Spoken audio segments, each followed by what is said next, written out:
સુરેન્દ્રનગર પોલીસે ઝડપી પાડી છે ખનીજ ચોરી। પ્રથમ વખત ડ્રોનની મદદથી આ ખનીજ ચોરી ઝડપી છે। સુદામડા ગામેથી પોલીસે ઝડપી પાડી છે ખનીજ ચોરી। પોલીસે 18 કરોડનો મુદ્દામાલ જપ્ત કર્યો છે। પોલીસે રેડ કરતા 14 જેસીબી 18 ડમ્પર ઝડપ્યા છે।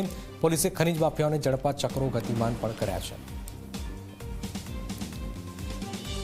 સુરેન્દ્રનગર જિલ્લામાં જે ગેરકાયદેસર ખનન થાય છે આ માટે મહેરબાન ડીઆઈજીપી શ્રીના અને સરકારશ્રીના જે આપણે નિર્દેશ અનુસાર અલગ અલગ જગ્યાઓ જે ગેરકાયદેસર કોલસાની અને બ્લેક જે ટ્રેપ છે આની જો ખનન થાય છે અમે અત્યારે જે સુરેન્દ્રનગર જિલ્લાના જે લીંબડી ડિવિઝન છે અને સુદામડા ગામના જે સીમ વિસ્તાર છે ત્યાં રેડ કરવામાં આવેલ છે અને જે સરકારી ખરાબાના અંદર ગેરકાયદેસર રૂપથી બ્લેક ટ્રેપનું જે ખનન કરવામાં આવેલ હતું આ જગ્યાથી ટોટલ 38 ડમ્પર ગાડી અને ટોટલ 14 જે એક્સકેવેટર જે છે એ પોલીસ અને જે ખનીજ ખાતું છે આના સંયુક્ત ઓપરેશનના ત્યાંથી જપ્ત કર્યા છે અને ટોટલ જે મુદ્દામાલ છે લગભગ 18 કરોડનો જે મુદ્દામાલ છે અત્યારે જપ્ત કરવામાં આવેલ છે અને આના ઉપર આગળની કાર્યવાહી જે છે અત્યારે ચાલુ છે।